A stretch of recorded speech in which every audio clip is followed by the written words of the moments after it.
Electrostatic Potential and Capacitance. Introduction. When an external force does work in taking a body from a point to another against a force like spring force or gravitational force, that work gets stored as potential energy of the body. When the external force is removed, the body moves, gaining kinetic energy and losing an equal amount of potential energy. The sum of kinetic and potential energies is thus conserved. Forces of this kind are called conservative forces. Spring force and gravitational force are examples of conservative forces. Coulomb force between two stationary charges, like the gravitational force, is also a conservative force. This is not surprising since both have inverse square dependence on distance and differ mainly in the proportionality constants. The masses in the gravitational law are replaced by charges in Coulomb's law. Thus, like the potential energy of a mass in a gravitational field, we can define electrostatic potential energy of a charge in an electrostatic field. Consider an electrostatic field E due to some charge configuration. First, for simplicity, consider the field E due to a charge Q placed at the origin. Now, imagine that we bring a test charge Q from a point R to a point P against the repulsive force on it due to the charge Q. This will happen if Q and Q are both positive or both negative. For definiteness, let us take Q is greater than 0. Two remarks may be made here. Number 1, we assume that the test charge Q is so small that it does not disturb the original configuration, namely the charge Q at the origin, or else we keep Q fixed at the origin by some unspecified force. Number 2, in bringing the charge Q from R to P, we apply an external force F external just enough to counter the repulsive electric force Fe. That is, F external is equal to minus Fe. This means there is no net force on or acceleration of the charge Q when it is brought from R to P. That is, it is brought with infinitesimally slow constant speed. In this situation, work done by the external force is the negative of the work done by the electric force and gets fully stored in the form of potential energy of the charge Q. If the external force is removed on reaching P, the electric force will take the charge away from Q. The stored energy, that is, potential energy at P, is used to provide kinetic energy to the charge Q in such a way that the sum of the kinetic and potential energies is conserved. Thus, work done by external forces in moving a charge Q from R to P is WRP is equal to integration from R to P F external into dr is equal to minus integration from R to P Fe into dr, equation 1. This work done is against electrostatic repulsive force and gets stored as potential energy. At every point in electric field, a particle with charge Q possesses a certain electrostatic potential energy. This work done increases its potential energy by an amount equal to potential energy difference between points R and P. Thus, potential energy difference delta U is equal to UP minus UR is equal to WRP. Equation 2. Note that this displacement is in an opposite sense to the electric force and hence work done by electric field is negative, that is minus WRP.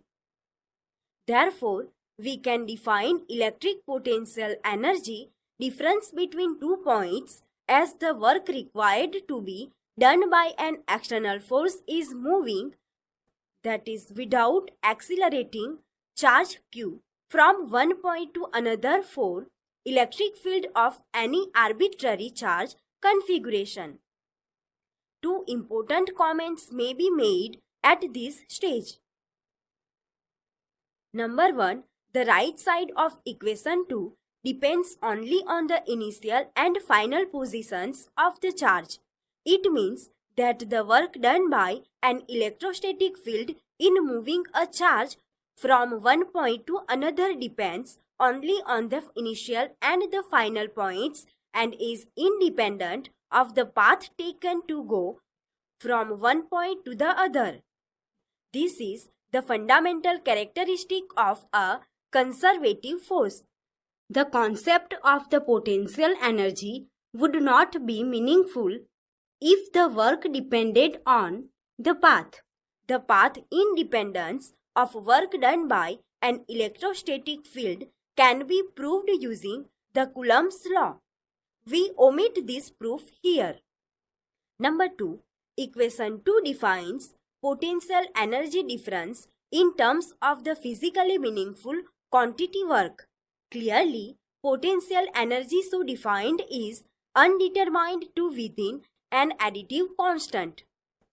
What this means is that the actual value of potential energy is not physically significant. It is only the difference of potential energy that is significant.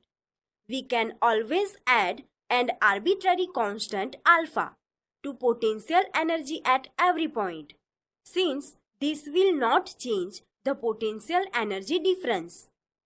UP plus alpha minus UR plus alpha is equal to UP minus UR.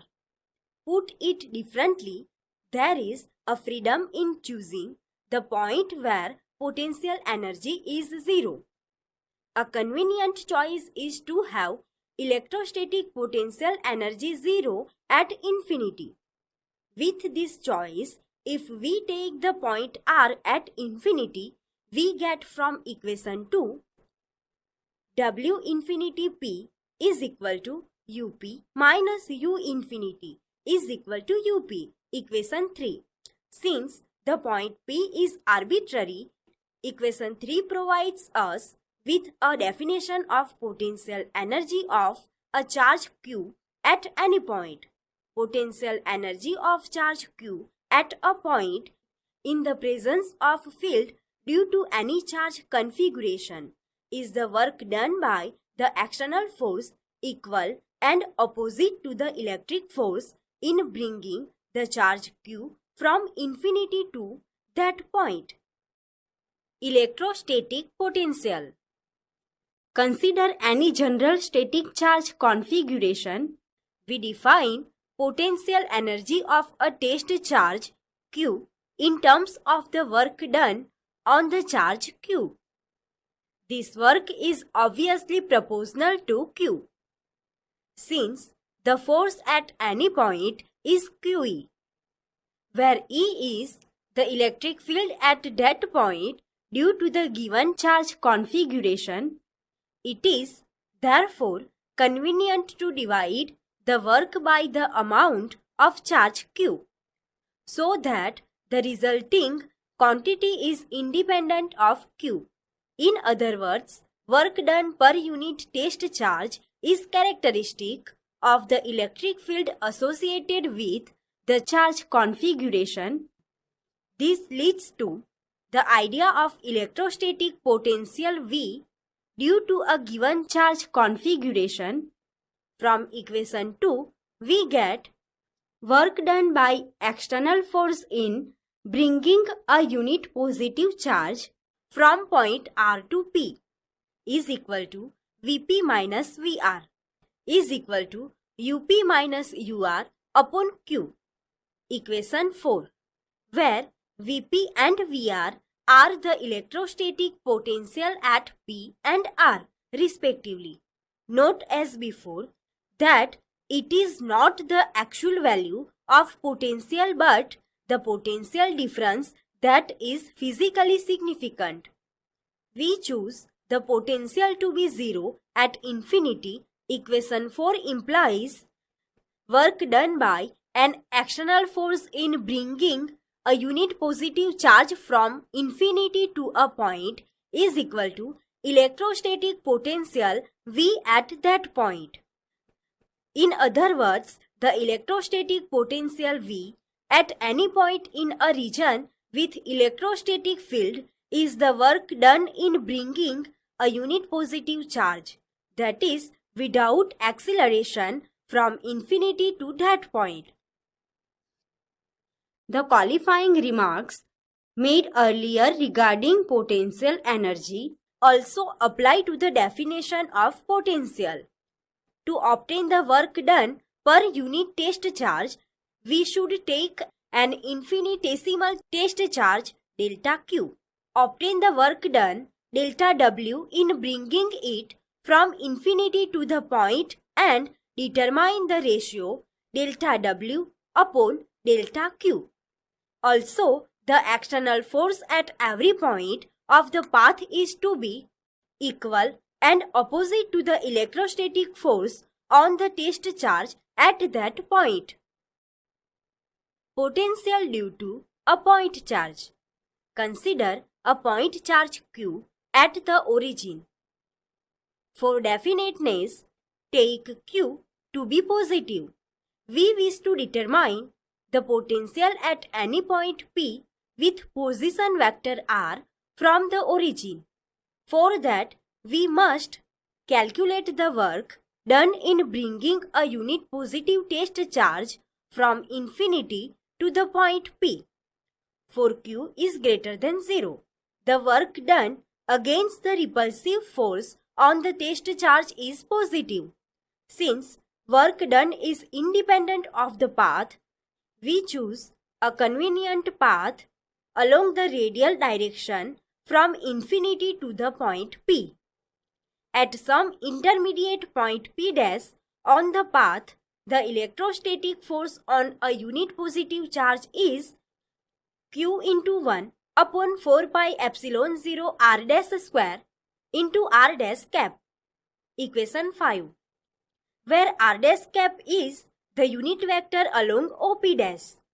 Work done against this force from R dash to R dash plus delta R dash is delta W is equal to minus Q upon 4 pi epsilon 0 R dash square into delta R dash cap.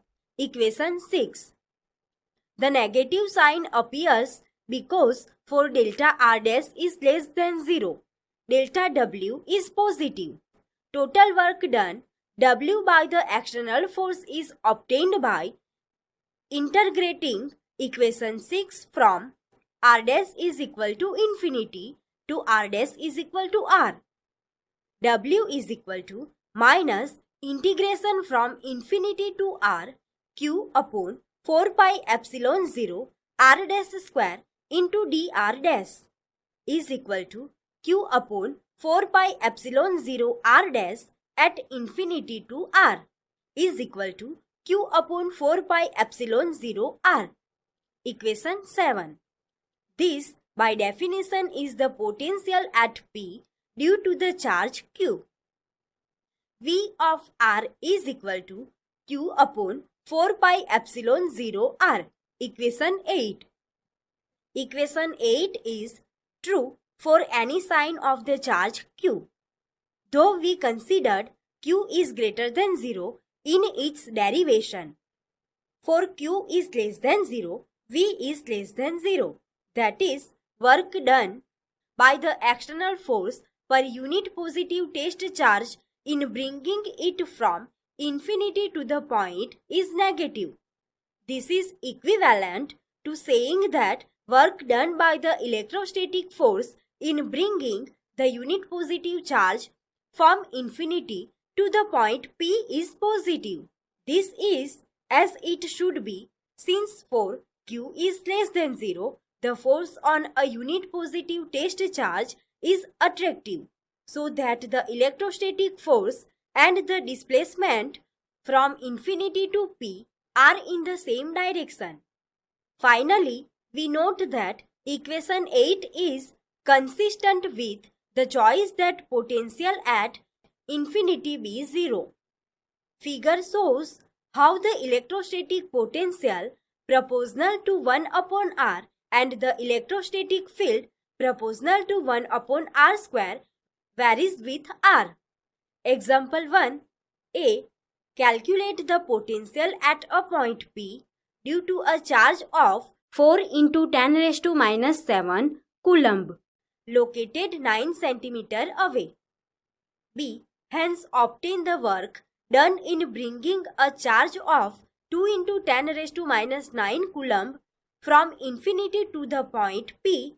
Does the answer depend on the path along which the charge is brought? Solution. A. V is equal to 1 upon 4 pi epsilon 0 Q upon R is equal to 9 into 10 raised to 9 Newton into meter square per coulomb square into 4 into 10 raised to minus 7 coulomb upon 0.09 meter is equal to 4 into 10 raised to 4 volt. B. W is equal to QV is equal to 2 into 10 raised to minus 9 coulomb into 4 into 10 raised to 4 volt is equal to 8 into 10 raised to minus 5 joule. No, work done will be path independent. Any arbitrary infinitesimal path can be resolved into two perpendicular displacements, one along R and another perpendicular to R. The work done corresponding to the latter will be zero. Potential due to an electric dipole. An electric dipole consists of two charges Q and minus Q separated by a small distance 2a. Its total charge is 0. It is characterized by a dipole moment vector P whose magnitude is Q into 2a and which points in the direction from minus Q to Q. The electric field of a dipole at a point with position vector r depends not just on the magnitude r, but also on the angle between r and P.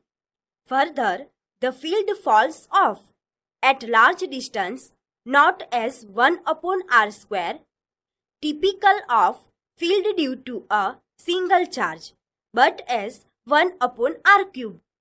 We now determine the electric potential due to a dipole and contrast it with the potential due to a single charge. We take the origin at the center of the dipole. The electric field obeys the superposition principle. Since potential is related to the work done by the field, electrostatic potential also follows the superposition principle.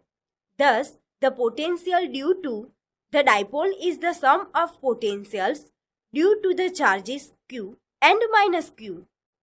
V is equal to 1 upon 4 pi epsilon 0 into Q upon R1 minus Q upon R2, equation 9, where R1 and R2 are the distance of the point P from Q and minus Q respectively. Now, by geometry, R1 square is equal to R square plus A square minus 2AR cos theta. R2 square is equal to R square plus A square plus 2AR cos theta. Equation 10. We take R much greater than A, that is, R is much greater than A, and retain terms only up to the first order in A upon R. R1 square is equal to R square into 1 minus 2A cos theta upon R plus A square upon R square is approximately equal to R square into 1 minus 2a cos theta upon r, equation 11. Similarly, r2 square is approximately equal to r square into 1 plus 2a cos theta upon r, equation 12.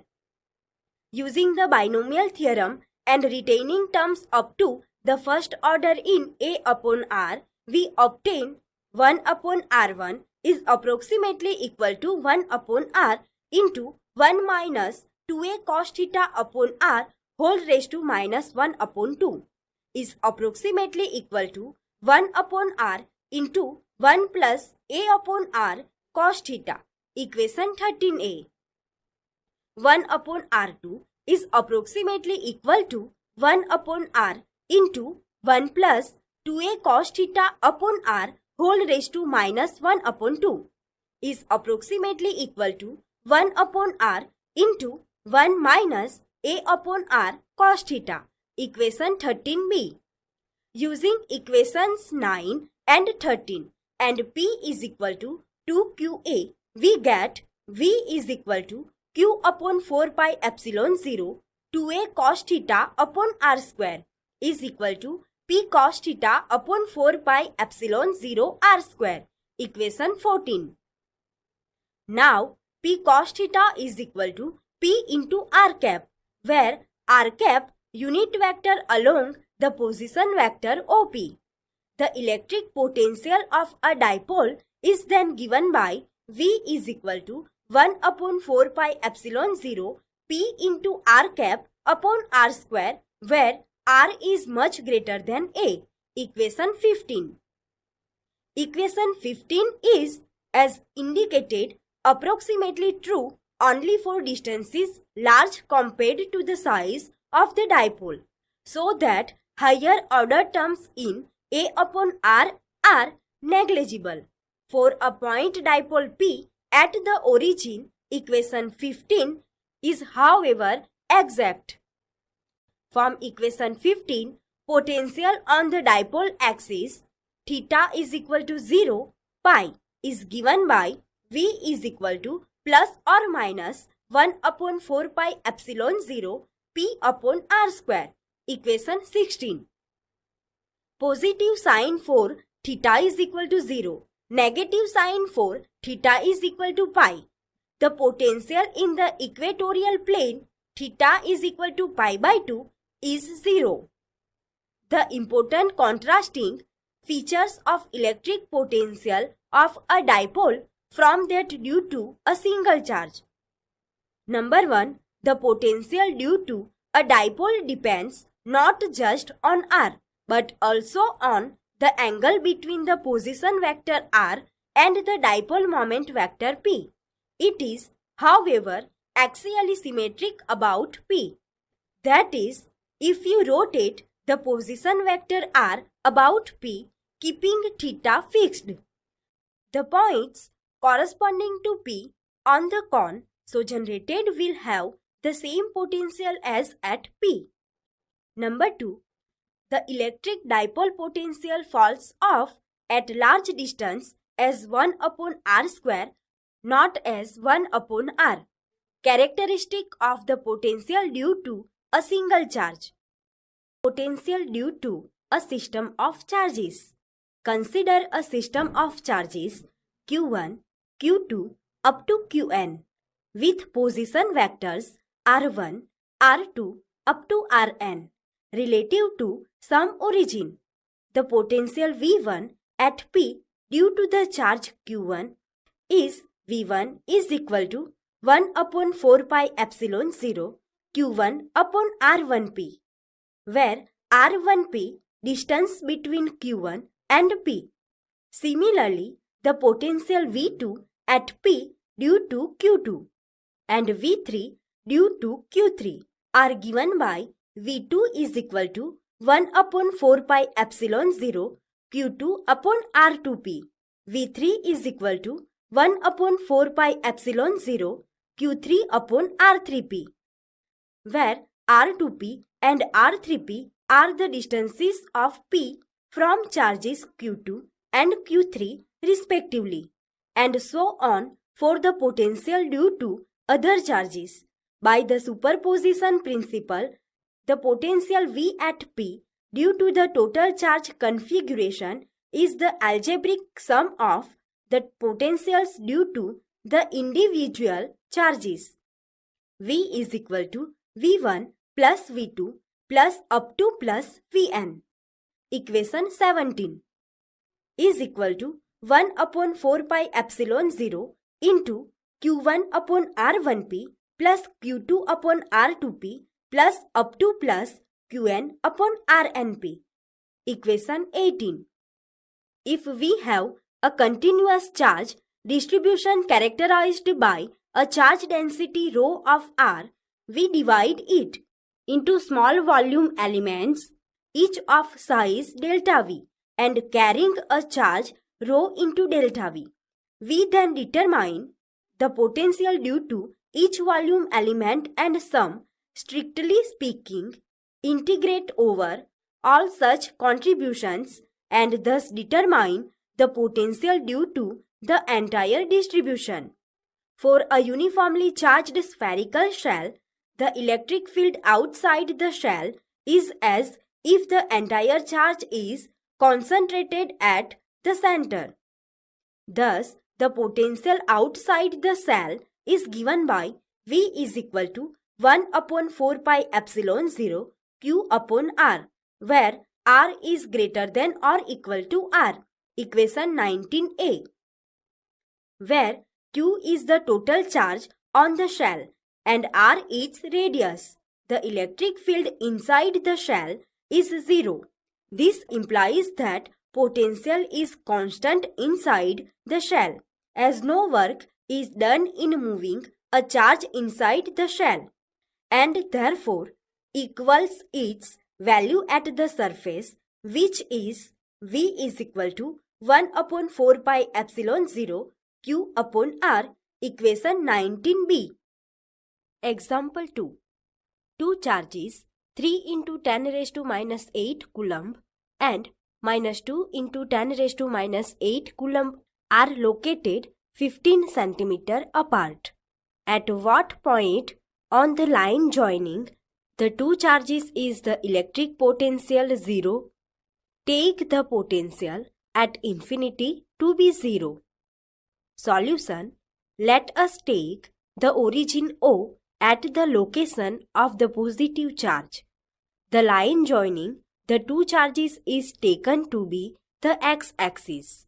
The negative charge is taken to be on the right side of the origin. Let P be the required point on the x-axis where the potential is 0. If x is the x-coordinate of P, obviously x must be positive. There is no possibility of potentials due to the two charges adding up to 0, for x is less than 0. If x lies between O and A, we have V plus Q plus V minus Q is equal to 0. 1 upon 4 pi epsilon 0 Q upon OP plus 1 upon 4 pi epsilon 0 Q upon PA is equal to 0. 1 upon 4 pi epsilon 0 into 3 into 10 raised to minus 8 upon x into 10 raised to minus 2 minus 2 into 10 raised to minus 8 upon 15 minus x into 10 raised to minus 2 is equal to 0, where x is in centimeter, that is 3 upon x minus 2 upon 15 minus x is equal to 0. X is equal to 9 centimeter. If x lies on the extended line OA, the required condition is 3 upon x minus 2 upon x minus 15 is equal to 0, which gives x is equal to 45 centimeter. Thus, electric potential is 0 at 9 centimeter and 45 centimeter away from the positive charge on the side of the negative charge. Note that the formula for potential used in the calculation required choosing potential to be 0 at infinity. Example 3. Figures A and B Show the field lines of a positive and negative point charge respectively. A. Give the signs of the potential difference Vp minus Vq, Vb minus Va. B. Give the sign of the potential energy difference of a small negative charge between the points Q and P, A and B. C. Give the sign of the work done by the field in moving a small positive charge from Q to P. D. Give the sign of the work done by the external energy in moving a small negative charge from B to A. E. Does the kinetic energy of a small negative charge increase or decrease in going from B to A? Solution. A. As V is proportional to 1 upon R, Vp is greater than Vq. Thus, Vp minus Vq is positive. Also, Vb is less negative than Va. Thus, Vb is greater than Va or Vb minus Va is positive. B. A small negative charge will be attracted towards positive charge. The negative charge moves from higher potential energy to lower potential energy. Therefore, the sign of potential energy difference of a small negative charge between Q and P is positive. Similarly, potential energy A is greater than potential energy B, and hence sign of potential energy differences is positive. C. In moving a small positive charge from Q to P, work has to be done by an external energy against the electric field.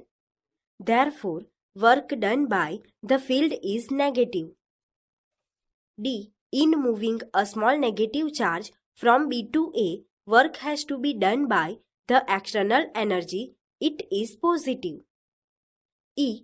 Due to force of repulsion on the negative charge, velocity decreases and hence the kinetic energy decreases in going from B to A.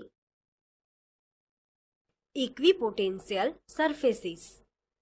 An equipotential surface is a surface with a constant value of potential at all points on the surface.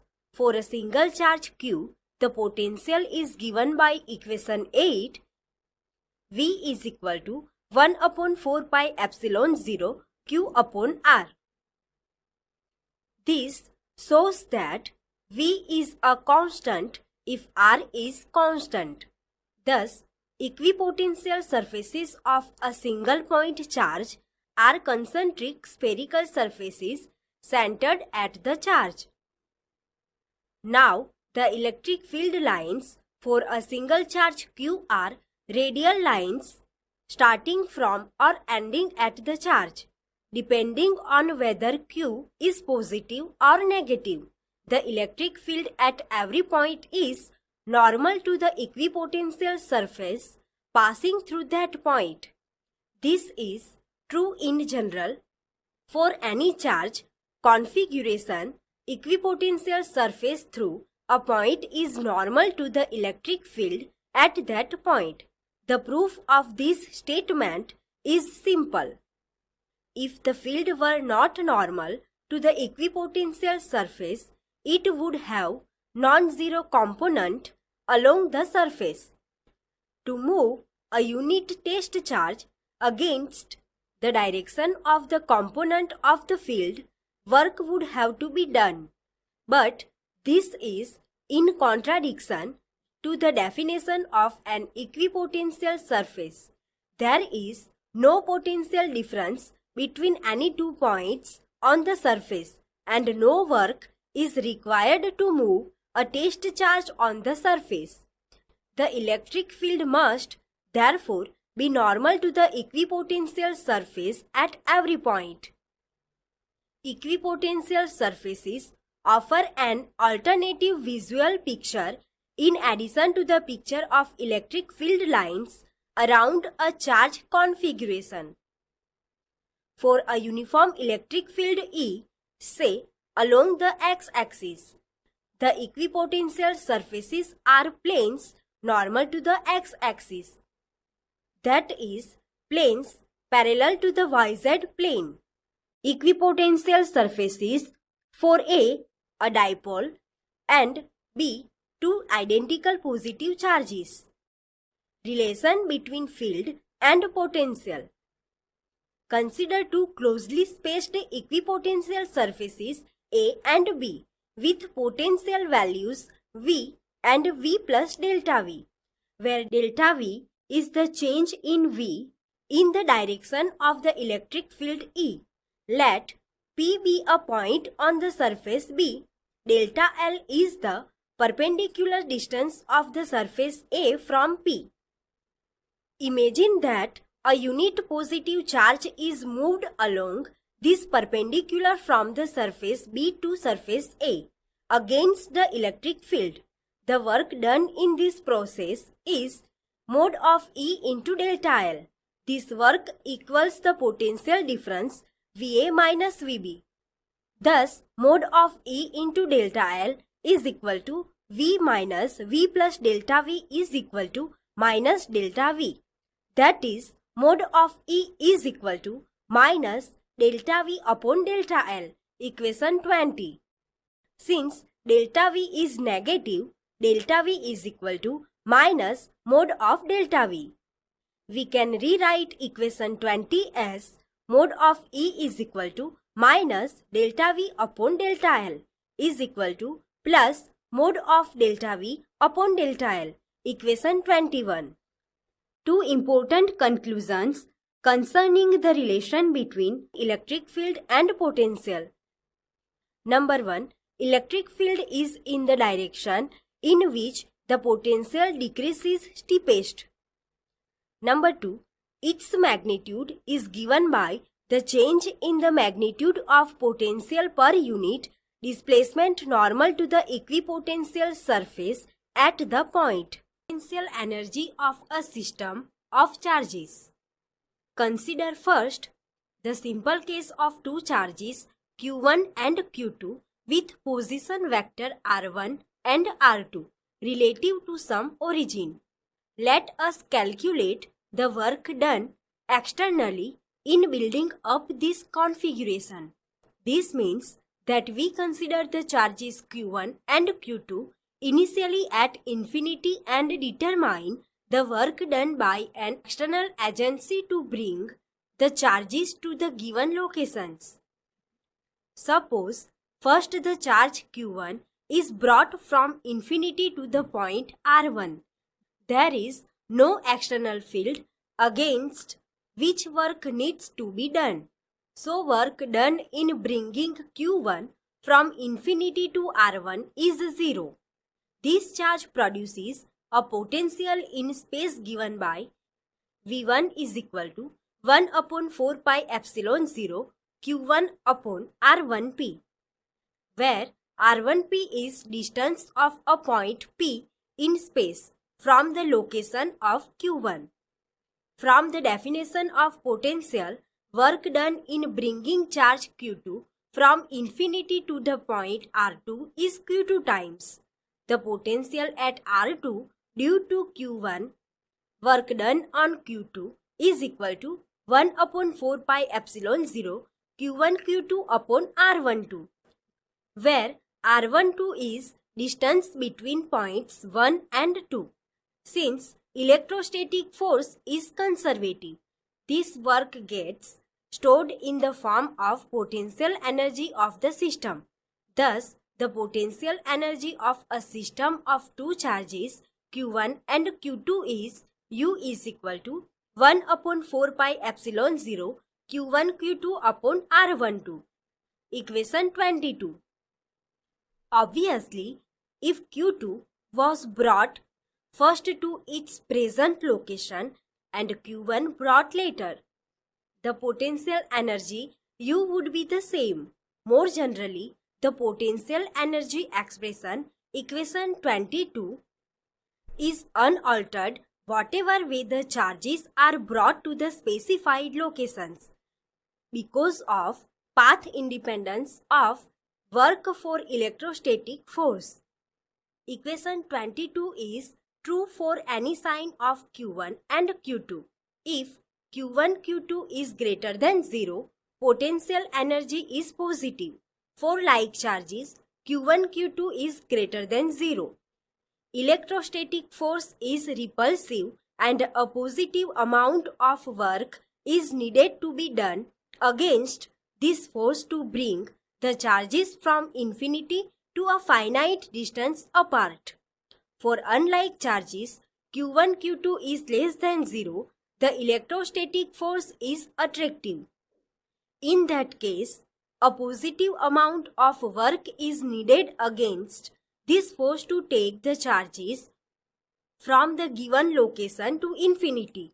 In other words, a negative amount of work is needed for the reverse part from infinity to the present locations.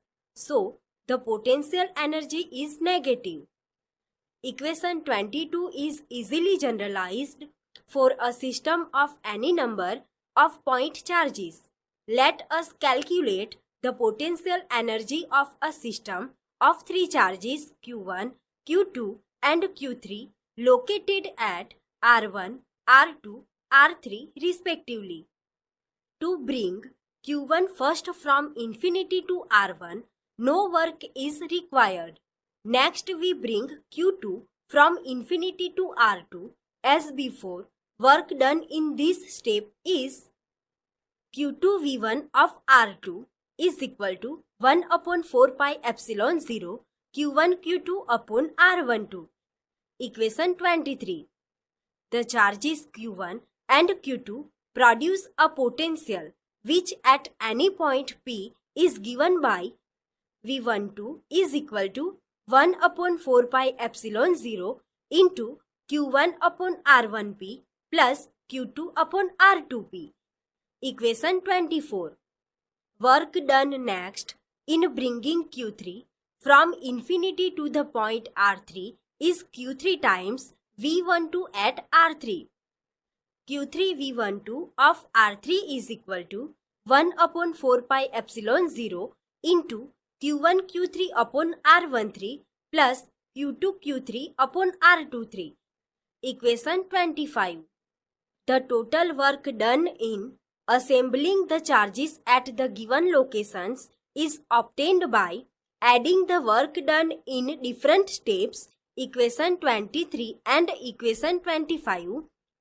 U is equal to 1 upon 4 pi epsilon 0 into Q1 Q2 upon R12 plus Q1 Q3 upon R13 plus Q2 Q3 upon R23. Equation 26. Again, because of the conservative nature of the electrostatic force, or equivalently, the path independence of work done, the final expression for U, equation 26 is independent of the manner in which the configuration is assembled. The potential energy is characteristic of the present state of configuration and not the way the state is achieved. Example 4.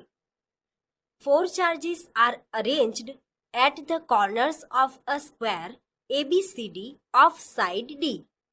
A. Find the work required to put together this arrangement. B. A charge Q0 is brought to the center E of the square, the four charges being held fixed at its corners. How much extra work is needed to do this?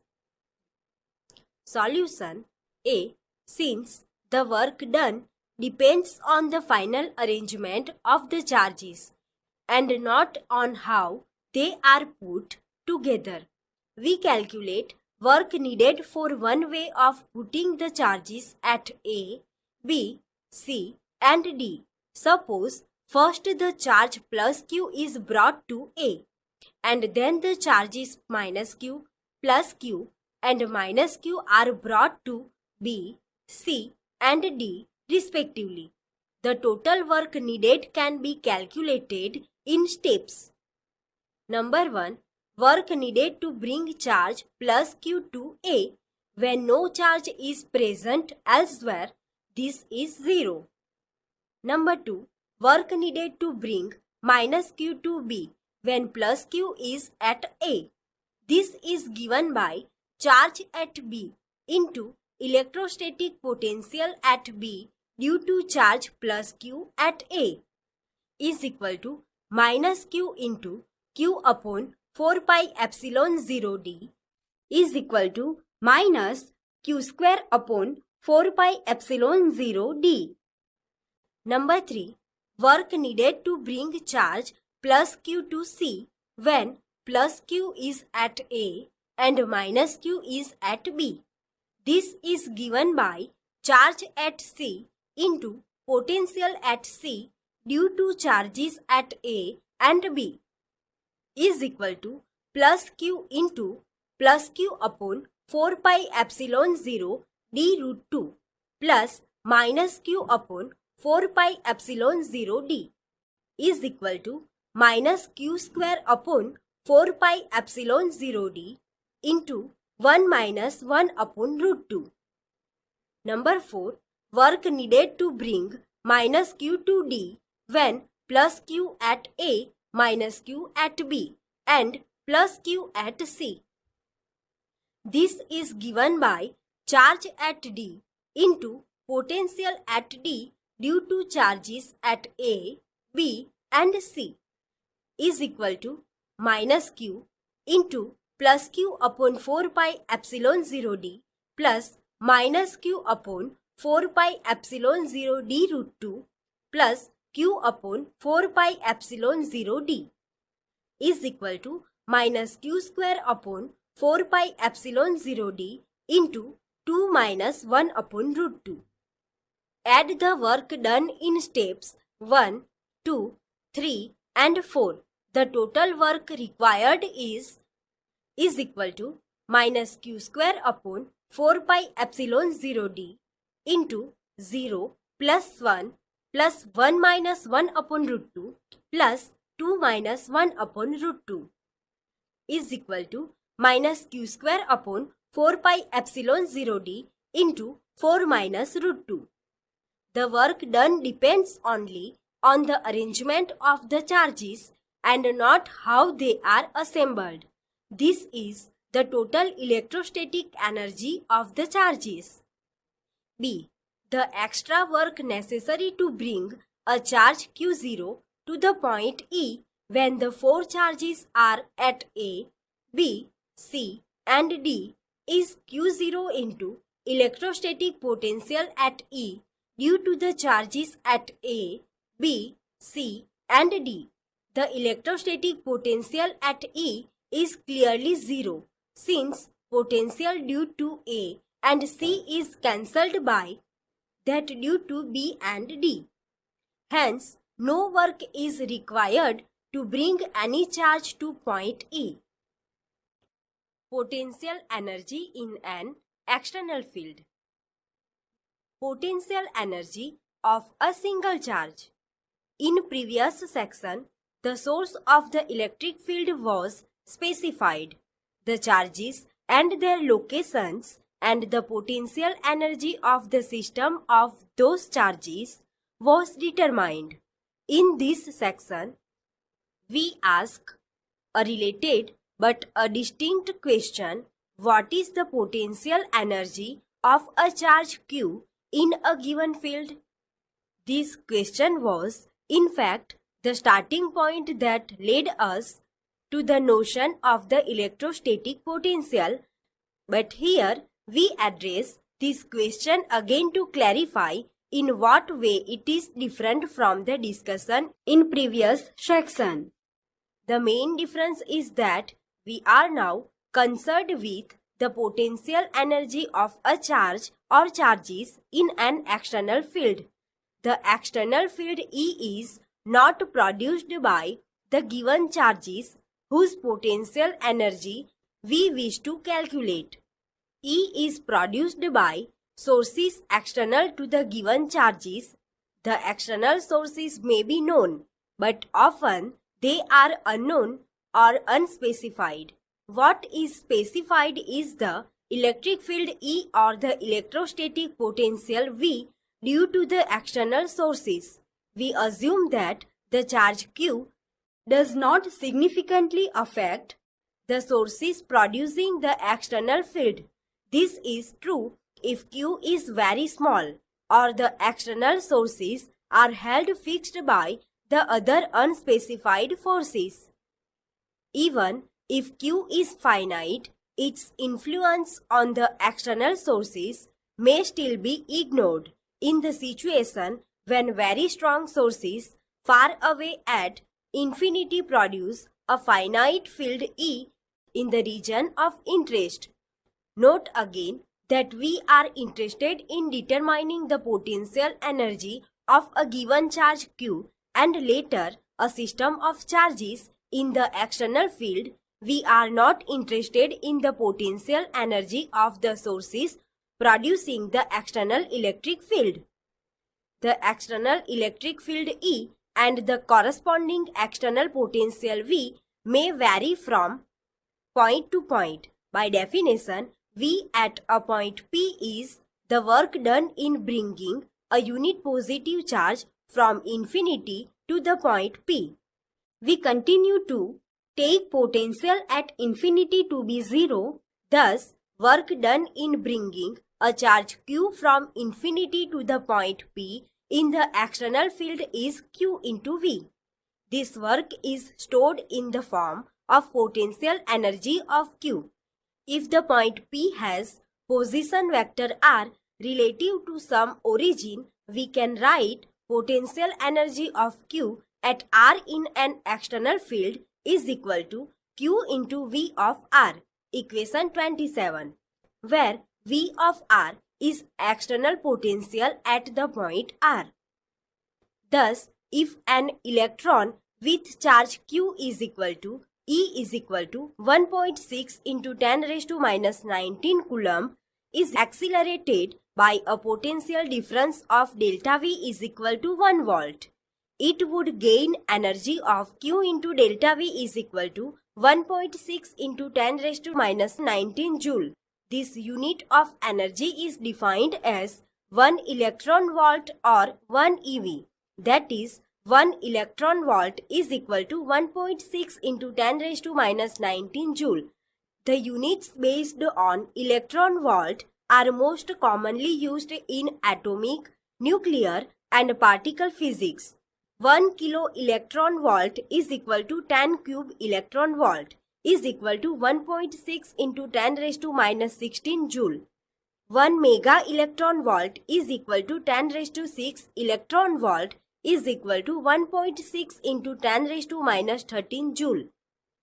1 giga electron volt is equal to 10 raised to 9 electron volt is equal to 1.6 into 10 raised to minus 10 joule. And 1 tera electron volt is equal to 10 raised to 12 electron volt is equal to 1.6 into 10 raised to minus 7 joule. Potential energy of a system of two charges in an external field. Next, we ask what is the potential energy of a system of two charges Q1 and Q2 located at R1 and R2 respectively in an external field. First, we calculate the work done in bringing the charge Q1 from infinity to R1. Work done in this step is Q1 into V of R1 using equation 27. Next, we consider the work done in bringing Q2 to R2. In this step, work is done not only against the external field E but also against the field due to Q1.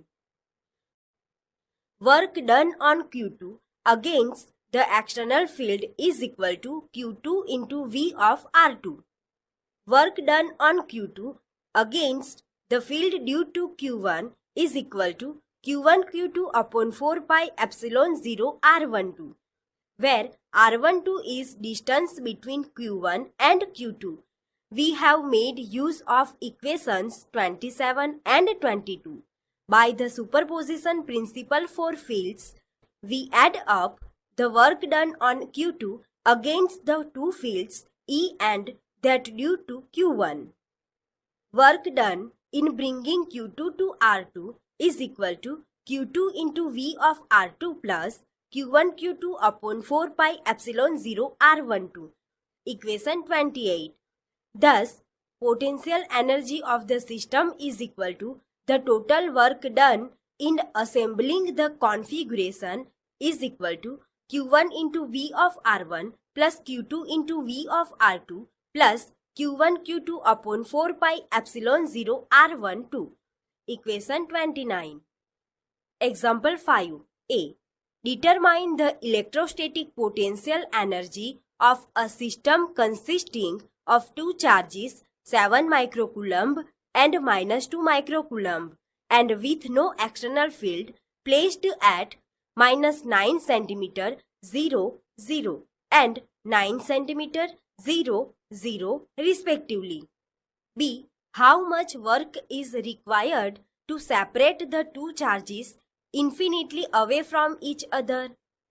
C. Suppose that the same system of charges is now placed in an external electric field E is equal to A into 1 upon R square. A is equal to 9 into 10 raised to 5 coulomb per meter square.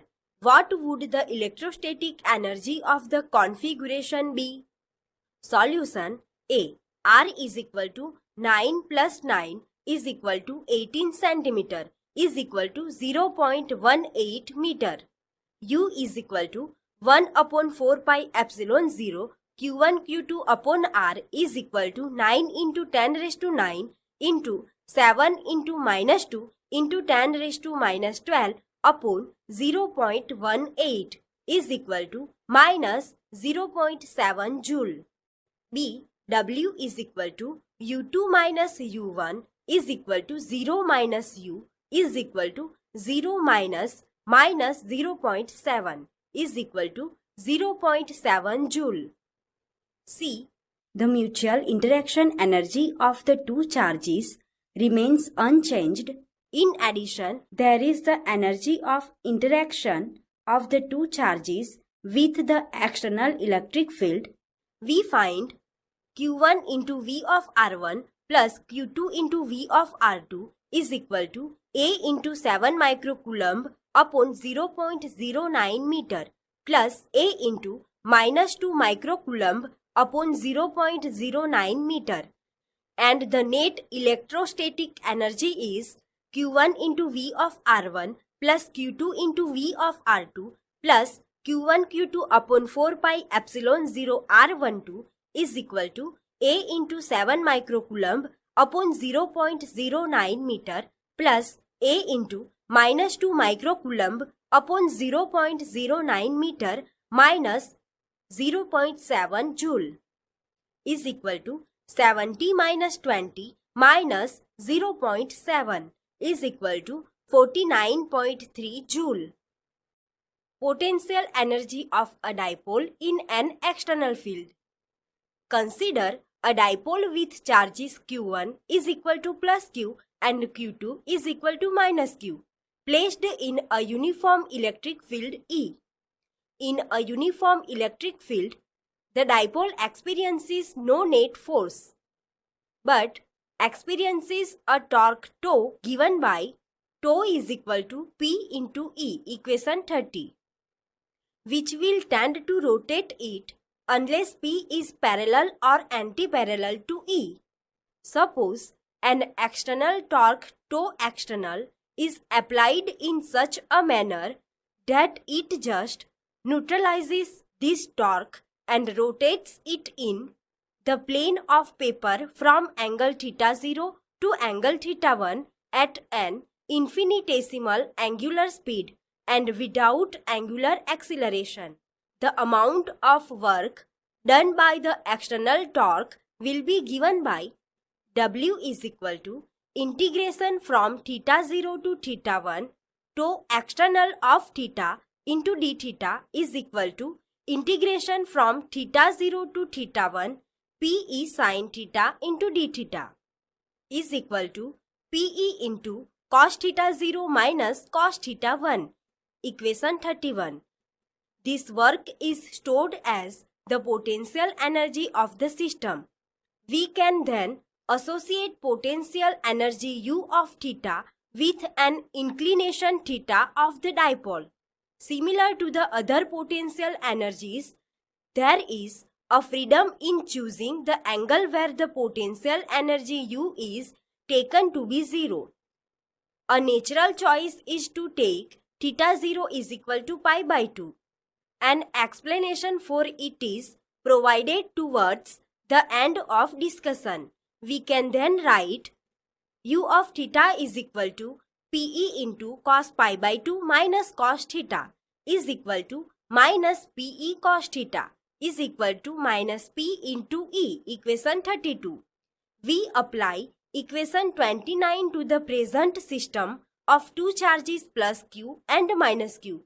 The potential energy expression then reads U dash of theta is equal to Q into V of R1 minus V of R2 minus Q square upon 4 pi epsilon 0 into 2A. Equation 33.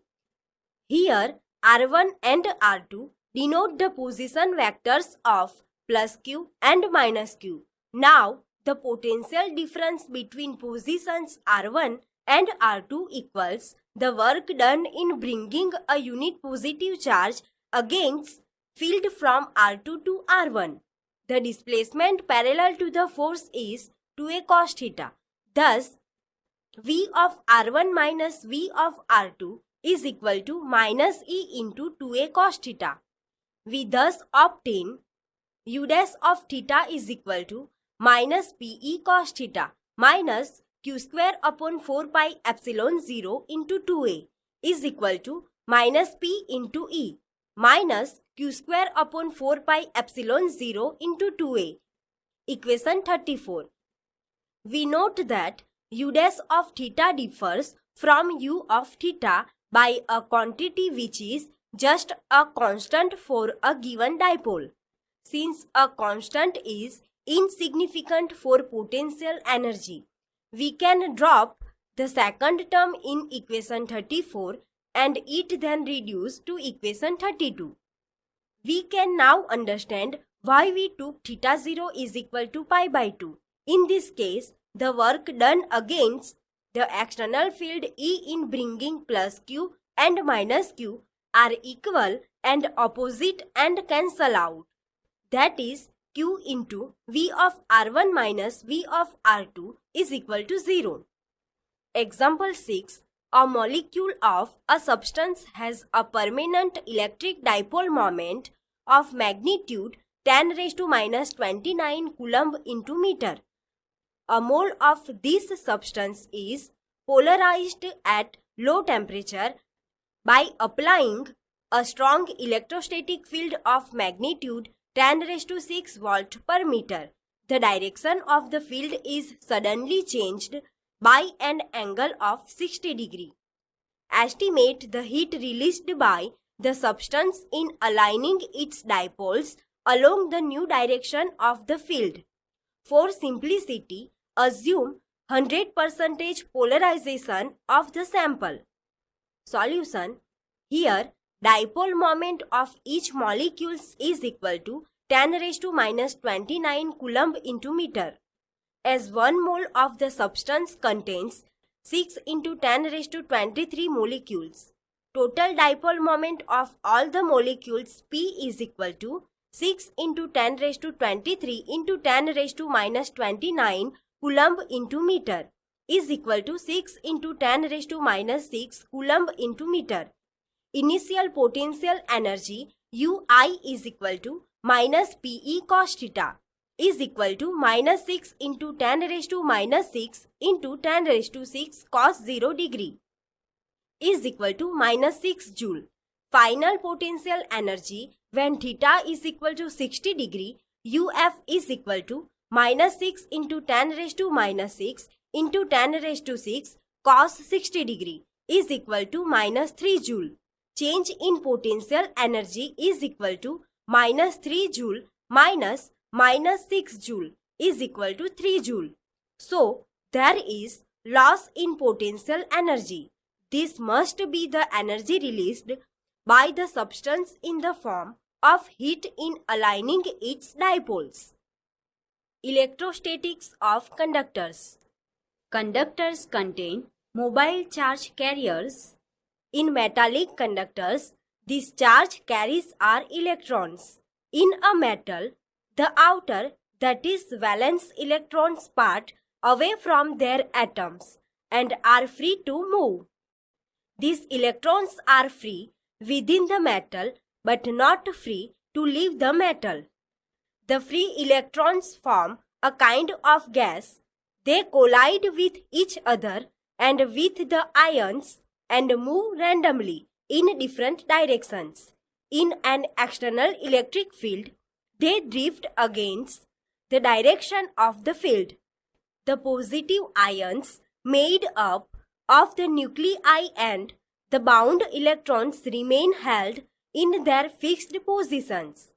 In electrolyte conductors, the charge carriers are both positive and negative ions. But the situation in this case is more involved. The movement of the charge carriers is affected both by the external electric field as also by the so-called chemical forces. We shall restrict our discussion to metallic solid conductors. Let us note important results regarding electrostatics of conductors. Number 1. Inside a conductor, electrostatic field is zero. Consider a conductor neutral or charged. There may also be an external electrostatic field. In the static situation, when there is no current inside or on the surface of the conductor, the electric field is zero. Everywhere inside the conductor, a conductor has free electrons. As long as electric field is not zero, the free charge carriers would experience force and drift. In the static situation, the free charges have so distributed themselves that the electric field is zero everywhere inside. Electrostatic field is zero inside a conductor. Number 2. At the surface of a charged conductor, electrostatic field must be normal to the surface at every point. If E were not normal to the surface, it would have some non-zero component along the surface. Free charges on the surface of the conductor would then experience force and move. In the static situation, therefore, E should have no tangential component. Thus, electrostatic field at the surface of a charged conductor must be normal to the surface at every point. For a conductor without any surface charge density, field is zero even at the surface. Number 3. The interior of a conductor can have no excess charge in the static situation. A neutral conductor has equal amounts of positive and negative charges in every small volume or surface element. When the conductor is charged, the excess charge can reside only on the surface in the static situation. This follows from the Gauss's law. Consider any arbitrary volume element V inside a conductor on the closed surface S bounding the volume element V. Electrostatic field is zero. Thus, the total electric flux through S is zero. Hence, by Gauss's law, there is no net charge enclosed by S. But the surface S can be made as small as you like. That is, the volume V can be made vanishingly small. This means there is no net charge at any point inside the conductor and any excess charge must reside at the surface. Number 4. Electrostatic potential is constant throughout the volume of the conductor and has the same value as inside on its surface. This follows from results 1 and 2 above. Since E is equal to 0 inside the conductor and has no tangential component on the surface, no work is done in moving a small test charge within the conductor and on its surface. That is, there is no potential difference between any 2 points inside or on the surface of the conductor. Hence, the result: if the conductor is charged, electric field normal to the surface exists. This means potential will be different for the surface and a point just outside the surface. In a system of conductors of arbitrary size, shape, and charge configuration, each conductor is characterized by a constant value of potential, but this constant may differ from one conductor to the other. Number 5. Electric field at the surface of a charged conductor. E is equal to sigma upon epsilon 0 into n cap. Equation 35, where sigma is the surface charge density and n cap is a unit vector normal to the surface in the outward direction. To derive the result, choose a pillbox, that is a short cylinder, as the Gaussian surface about any point P on the surface. The pillbox is partly inside and partly outside the surface of the conductor. It has a small area of cross section delta S and negligible height. Just inside the surface, the electrostatic field is 0.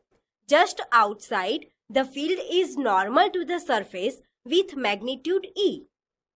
Thus, the contribution to the total flux through the pillbox comes only from the outside, that is, circular cross section of the pillbox. This equals plus or minus E into delta S, positive 4 sigma is greater than 0, negative 4 sigma is less than 0. Since over the small area delta S, E may be considered constant and E and delta S are parallel or antiparallel. The charge enclosed by the pillbox is sigma into delta S. By Gauss's law, E into delta S is equal to mod of sigma into delta S upon epsilon 0. E is equal to mod of sigma upon epsilon 0. Equation 36. Including the fact that electric field is normal to the surface, we get the vector relation, equation 35, which is true for both signs of sigma. For sigma is greater than 0, electric field is normal to the surface outward. For sigma is less than 0, electric field is normal to the surface inward. Number 6.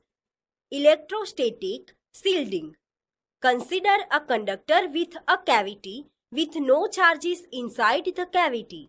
A remarkable result is that the electric field inside the cavity is 0.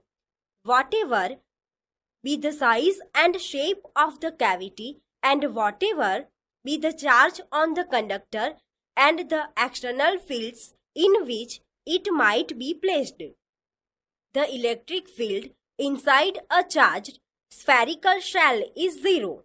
The proof of the result for the shell makes use of the spherical symmetry of the shell. But the vanishing of electric field in the charge-free cavity of a conductor is a very general result. A related result is that even if the conductor is charged or charges are induced on a neutral conductor by an external field, all charges reside only on the outer surface of a conductor with cavity. Whatever be the charge and field configuration outside any cavity in a conductor remains shielded from outside electric influence. the field inside the cavity is always zero. This is known as electrostatic shielding. The effect can be made use of in protecting sensitive instruments from outside electrical influence. Figure gives a summary of the important electrostatic properties of a conductor. Example 7. A. A comb run through one's dry hair attracts small bits of paper. Why? What happens if the hair is wet or if it is a rainy day? Remember, a paper does not conduct electricity. B. Ordinary rubber is an insulator, but special rubber tires of aircraft are made slightly conducting. Why is this necessary? C. Vehicles carrying inflammable materials usually have metallic ropes touching the ground during motion. Why? D. A bird perches on a bare high power line and nothing happens to the bird. A man standing on the ground touches the same line and gets a fatal shock. Why? Solution. A. This is because the comb gets charged by friction. The molecules in the paper gets polarized by the charged comb, resulting in a net force of attraction. If the hair is wet or if it is rainy day, friction between hair and comb reduces. The comb does not get charged and thus it will not attract small bits of paper. B. To enable them to conduct charge produced by friction to the ground, as too much of static electricity accumulated may result in spark and result in fire. C. Reason similar to B. D. Current passes only when there is difference in potential. Dielectrics and polarization. Dielectrics are non-conducting substances. In contrast to conductors, they have no or negligible number of charge carries. The free charge carriers move and charge distribution in the conductor adjusts itself in such a way that the electric field due to induced charges opposes the external field within the conductor. This happens until, in the static situation, the two fields cancel each other and the net electrostatic field in the conductor is zero. In a dielectric, this free movement of charges is not possible. It turns out that the external field induces dipole moment by stretching or reorienting molecules of the dielectric. The collective effect of all the molecular dipole moments is net charges on the surface of the dielectric, which produce a field that opposes the external field. Unlike in a conductor, however, the opposite field so induced does not exactly cancel the external field. It only reduces it. The extent of the effect depends on the nature of the dielectric. To understand the effect, we need to look at the charge distribution of a dielectric at the molecular level. The molecules of a substance may be polar or nonpolar. In a nonpolar molecule, the centers of positive and negative charges coincide. The molecule then has no permanent or intrinsic dipole moment. Examples of nonpolar molecules are oxygen, that is O2, and hydrogen, that is H2, molecules which, because of their symmetry, have no dipole moment. On the other hand, a polar molecule is one in which the centers of positive and negative charges are separated, even when there is no external field. Such molecules have a permanent dipole moment. An ionic molecule such as hydrochloric acid or a molecule of water, that is H2O, are examples of polar molecules. In an external electric field, the positive and negative charges of a nonpolar molecule are displaced in opposite directions. The displacement stops when the external force on the constituent charges of the molecule is balanced by the restoring force due to internal fields in the molecule. The nonpolar molecule thus develops an induced dipole moment. The dielectric is said to be polarized by the external field.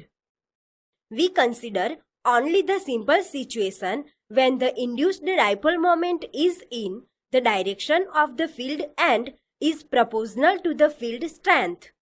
Substances for which this assumption is true are called linear isotropic dielectrics. The induced dipole moments of different molecules end up giving a net dipole moment of the dielectric in the presence of the external field. A dielectric with polar molecules also develops a net dipole moment in an external field. But for a different reason, in the absence of any external field, the different permanent dipoles are oriented randomly due to thermal agitation. So the total dipole moment is 0. When an external field is applied, the individual dipole moments tend to align with the field. When summed over all the molecules, there is then a net dipole moment in the direction of external field. That is, the dielectric is polarized. The extent of polarization depends on the relative strength of two mutually opposite factors. The dipole potential energy in the external field tending to align the dipoles with the field and thermal energy tending to disrupt the alignment. There may be, in addition, the induced dipole moment effect as for non-polar molecules, but generally the alignment effect is more important for polar molecules. Thus, in either case, whether polar or non-polar, a dielectric develops a net dipole moment in the presence of an external field. The dipole moment per unit volume is called polarization and is denoted by P. For linear isotropic dielectrics, P is equal to chi E into E, equation 37, where chi E is a constant characteristic of the dielectric and is known as the dielectric susceptibility of the dielectric medium.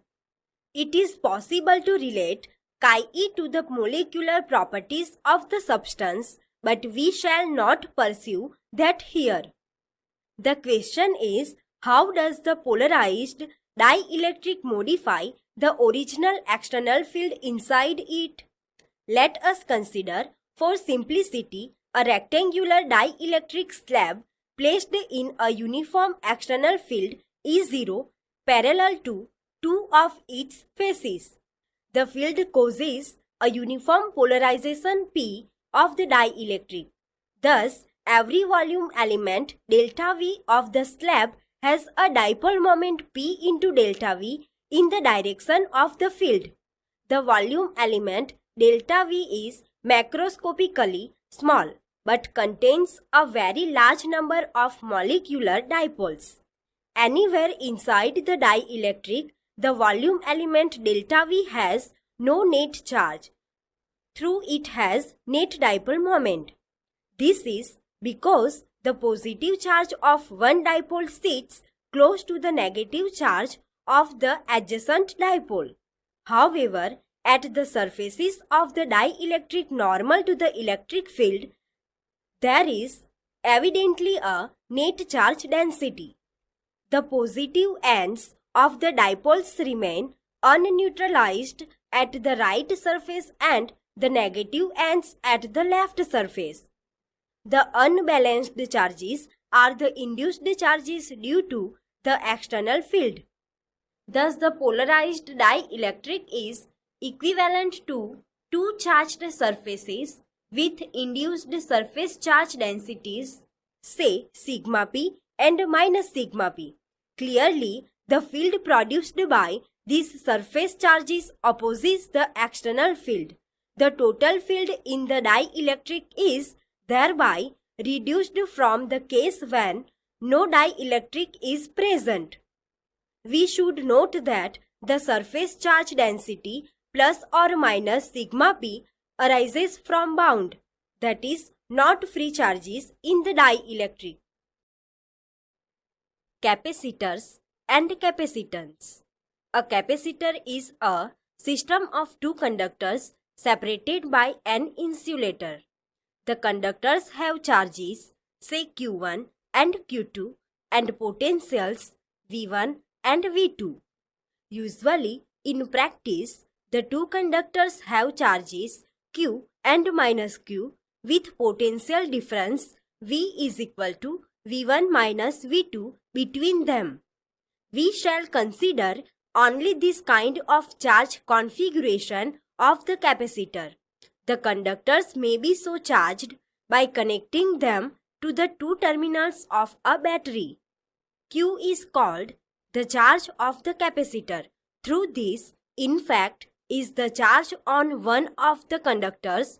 The total charge of the capacitor is 0. The electric field in the region between the conductors is proportional to the charge Q. That is, if the charge on the capacitor is, say, doubled, the electric field will also be doubled at every point.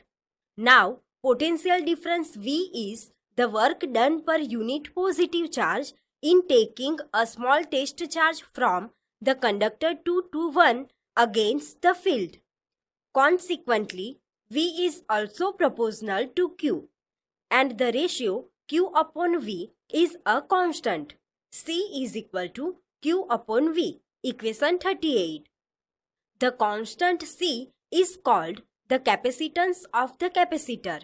C is independent of Q or V, as stated above. The capacitance C depends only on the geometrical configuration, shape, size, separation of the system of two conductors.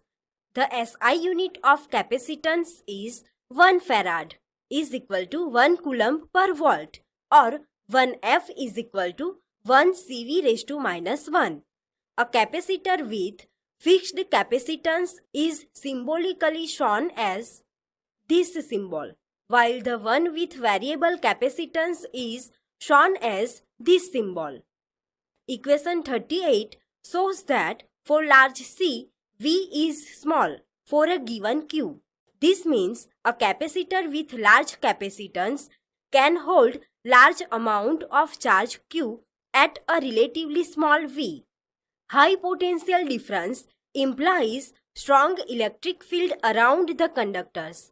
A strong electric field can ionize the surrounding air and accelerate the charges so produced to the oppositely charged plates, thereby neutralizing the charge on the capacitor plates at least partly.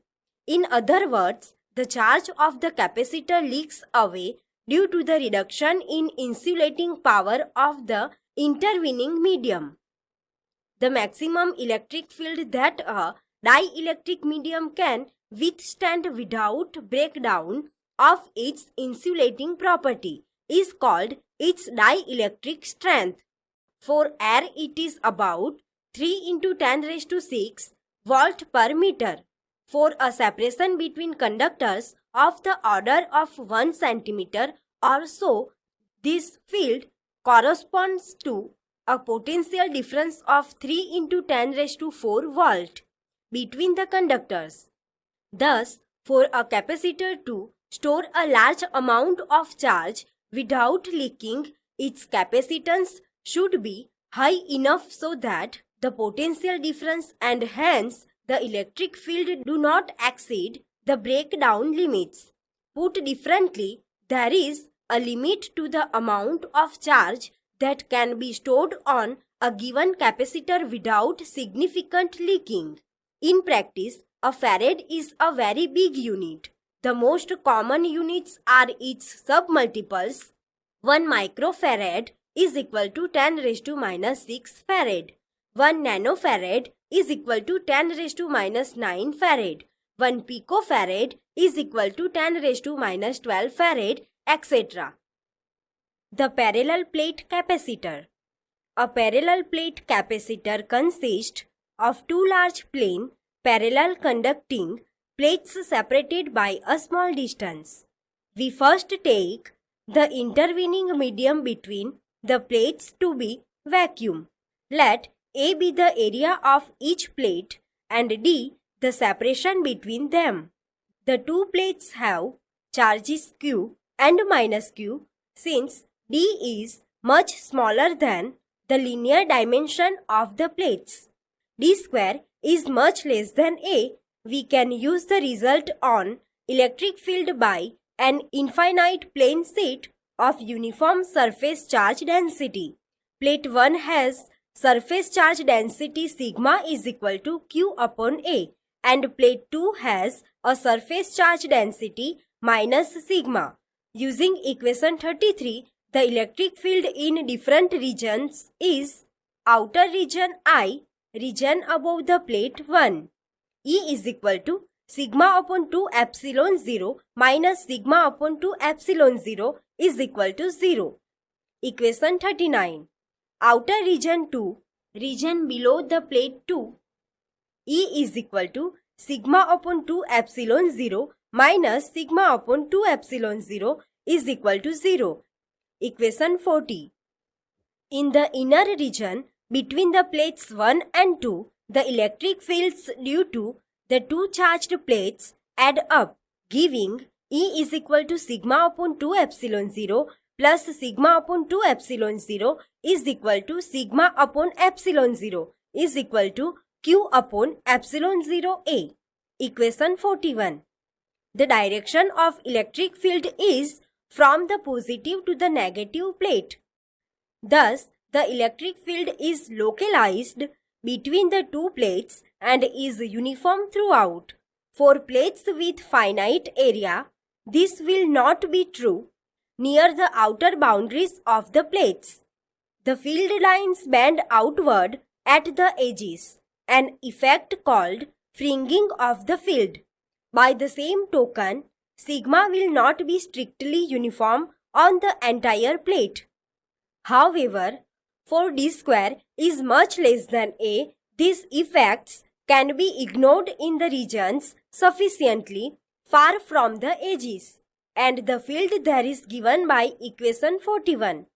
Now, for uniform electric field, potential difference is simply the electric field times the distance between the plates, that is, V is equal to E into D is equal to 1 upon epsilon 0 Q into D upon A. Equation 42. The capacitance C of the parallel plate capacitor is then C is equal to Q upon V is equal to epsilon 0 A upon D. Equation 43. Which, as expected, depends only on the geometry of the system. For typical values like A is equal to 1 meter square, D is equal to 1 millimeter, we get C is equal to 8.85 into 10 raised to minus 12 coulomb square per Newton per meter square into 1 meter square upon 10 raised to minus 3 meter is equal to 8.85 into 10 raised to minus 9 farad. Equation 44. You can check that if 1 farad is equal to 1 coulomb per volt is equal to 1 coulomb into Newton per coulomb into meter whole raised to minus 1 is equal to 1 coulomb square per Newton per meter. 1 farad is too big a unit in practice. Another way of seeing the bigness of 1 farad is to calculate the area of the plates needed to have C is equal to 1 farad for a separation of say 1 centimeter. A is equal to C into D upon epsilon 0 is equal to 1 farad into 10 raised to minus 2 meter upon 8.85 into 10 raised to minus 12 coulomb square per Newton per meter square is equal to 10 raised to 9 meter square. Equation 45, which is a plate about 30 km in the length and breadth. Effect of dielectric on capacitance. With the understanding of the behavior of dielectrics in an external field developed, let us see how the capacitance of a parallel plate capacitor is modified when a dielectric is present. As before, we have two large plates, each of area A, separated by a distance d. The charge on the plates is plus or minus q, corresponding to the charge density plus or minus sigma, with sigma is equal to q upon A, when there is vacuum between the plates. E0 is equal to sigma upon epsilon 0. And the potential difference V0 is equal to E0d. The capacitance C0 in this case is C0 is equal to Q upon V0 is equal to epsilon 0 A upon D. Equation 46. Consider next a dielectric inserted between the plates fully occupying the intervening region. The dielectric is polarized by the field and the effect is equivalent to two charged sheets at the surfaces of the dielectric normal to the field, with surface charge densities sigma p and minus sigma p. The electric field in the dielectric then corresponds to the case when the net surface charge density on the plates is plus or minus sigma p, that is E is equal to sigma minus sigma p upon epsilon 0. Equation 47. So that the potential difference across the plates is V is equal to ED is equal to sigma minus sigma p upon epsilon 0 into D. Equation 48. For linear dielectrics, we expect sigma p to be proportional to E0, that is to sigma. Thus, sigma minus sigma p is proportional to sigma, and we can write sigma minus sigma p is equal to sigma upon k. Equation 49. Where k is a constant characteristic of the dielectric. Clearly, k is greater than 1. We then have V is equal to sigma d upon epsilon k is equal to qd upon a epsilon 0 k. Equation 50. The capacitance C with dielectric between the plates is then C is equal to q upon V is equal to epsilon 0 ka upon d. Equation 51. The product epsilon 0 k is called the permittivity of the medium and is denoted by epsilon. Epsilon is equal to epsilon 0 k. Equation 52. For vacuum k is equal to 1 and epsilon is equal to epsilon 0 is called the permittivity of the vacuum. The dimensionless ratio k is equal to epsilon upon epsilon 0, equation 53, is called the dielectric constant of the substance. As remarked before, from equation 49, it is clear that k is greater than 1. From equations 46 and 51, k is equal to C upon C0, equation 54. Thus, the dielectric constant of a substance is the factor is greater than 1 by which the capacitance increases from its vacuum value when the dielectric is inserted fully between the plates of a capacitor. Though we arrived at equation 54, For the case of a parallel plate capacitor, it holds good for any type of capacitor. Electric displacement.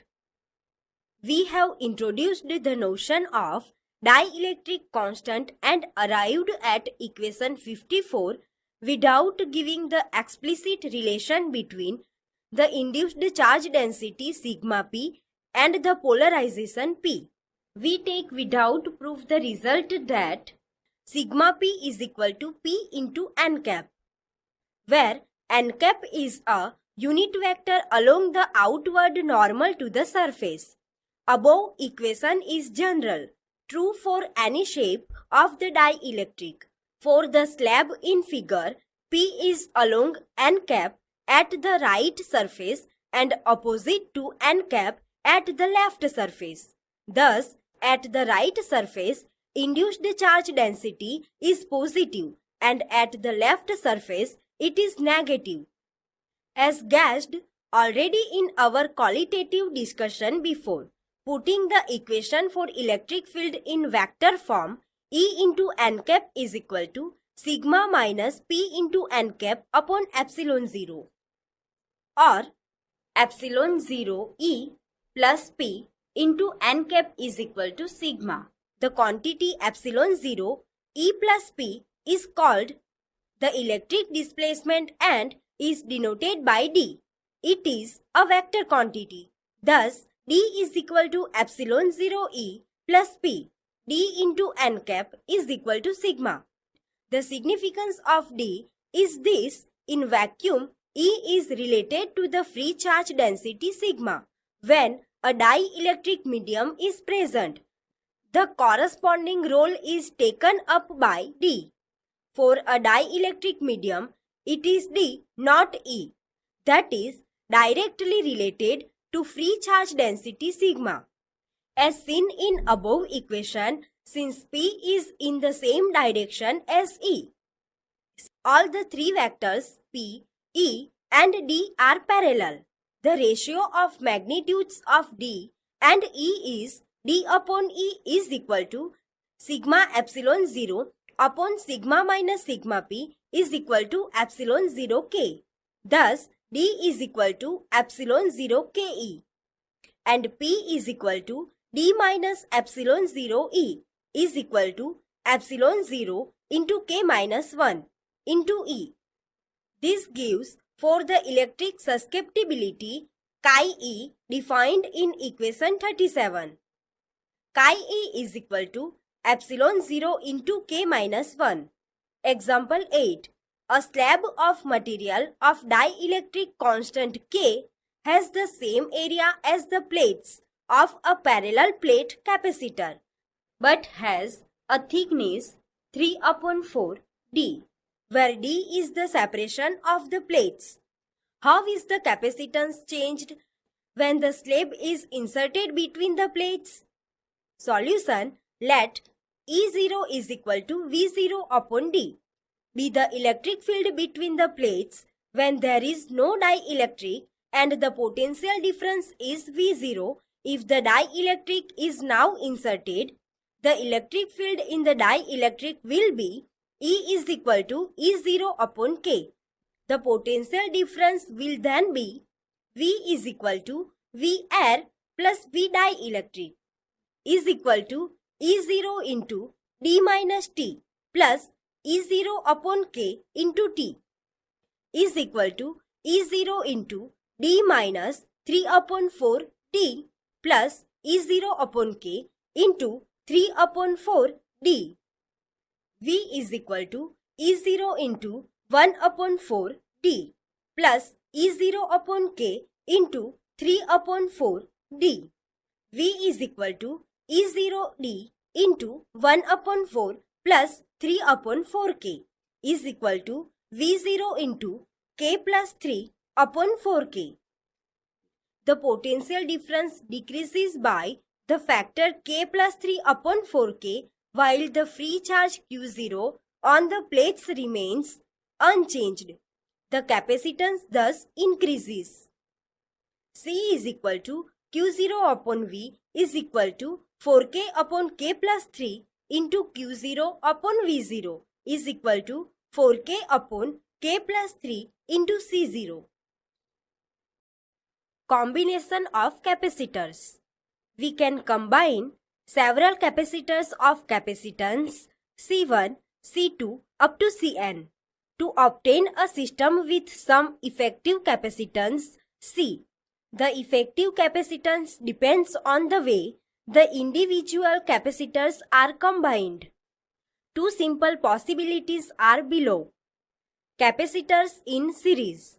Figure shows capacitors C1 and C2 combined in series. The left plate of C1 and the right plate of C2 are connected to two terminals of a battery and have charges Q and minus Q respectively. It then follows that the right plate of C1 has charge minus Q and the left plate of C2 has charge Q. If this was not so, the net charge on each capacitor would not be zero.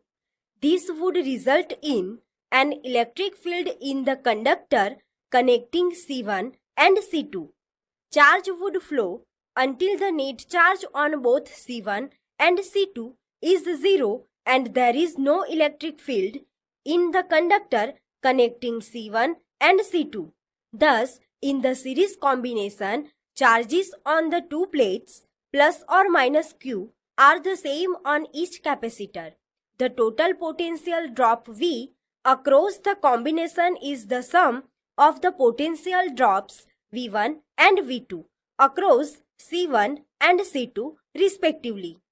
V is equal to V1 plus V2 is equal to Q upon C1 plus Q upon C2. Equation 55. That is, V upon Q is equal to 1 upon C1 plus 1 upon C2. Equation 56. Now, we can regard the combination as an effective capacitor with charge Q and potential difference V. The effective capacitance of the combination is C is equal to Q upon V. Equation 57. We compare equation 57 with equation 56 and obtain 1 upon C is equal to 1 upon C1 plus 1 upon C2. Equation 58. The proof clearly goes through for any number of capacitor arranged in a similar way. Equation 55 for n capacitors arranged in series generalizes to V is equal to V1 plus V2 plus up to plus Vn is equal to Q upon C1 plus Q upon C2 plus up to plus Q upon Cn. Equation 59. Following the same steps as for the case of two capacitors, we get the general formula for effective capacitance of a series combination of n capacitors. 1 upon C is equal to 1 upon C1 plus 1 upon C2 plus 1 upon C3 plus up to plus 1 upon Cn. Equation 60. Capacitors in parallel. Figure shows two capacitors arranged in parallel. In this case, the same potential difference is applied across both the capacitors, but the plate charges plus or minus Q1 on capacitor 1 and the plate charges plus or minus Q2 on the capacitor 2 are not necessarily the same.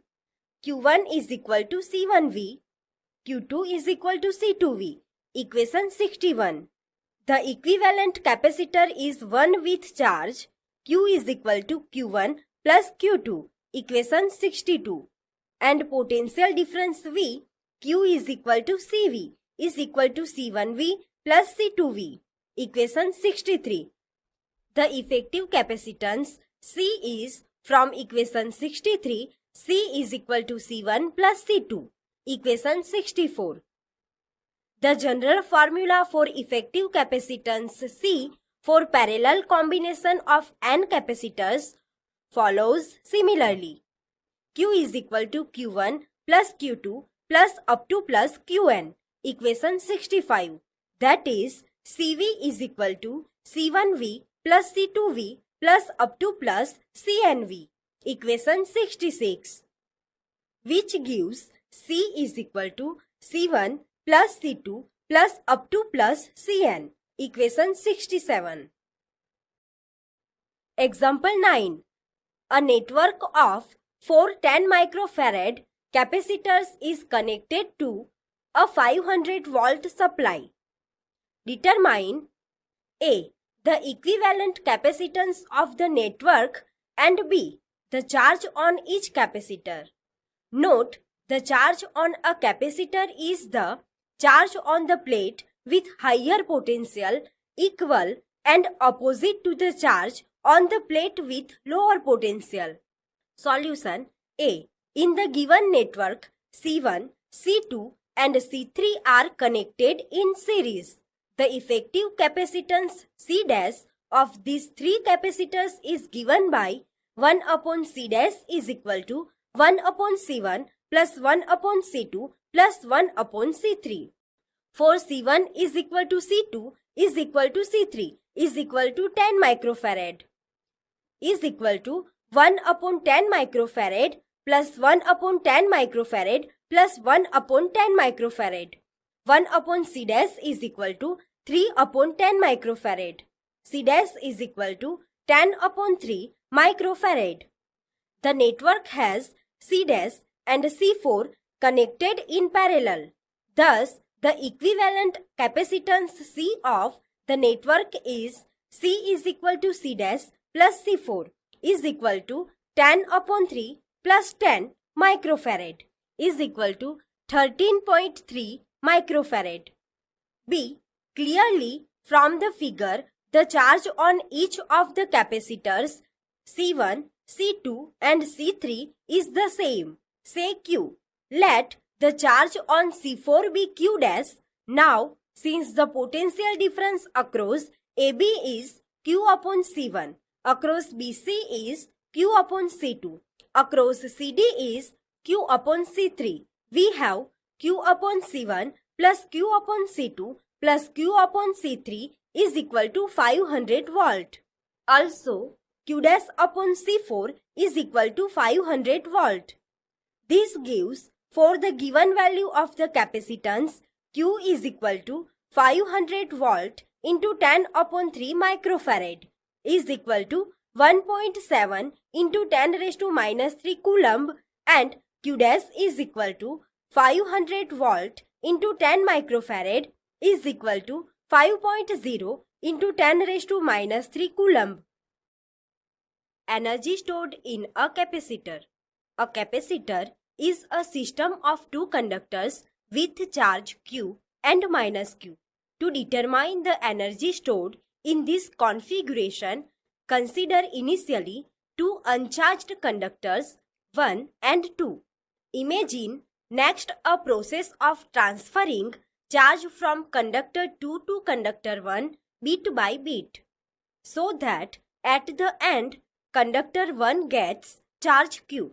By charge conservation, conductor 2 has charge minus Q at the end. In transferring positive charge from conductor 2 to conductor 1, work will be done externally, since at any stage conductor 1 is at a higher potential than conductor 2. To calculate the total work done, we first calculate the work done in a small step involving transfer of an infinitesimal, that is vanishingly small, amount of charge.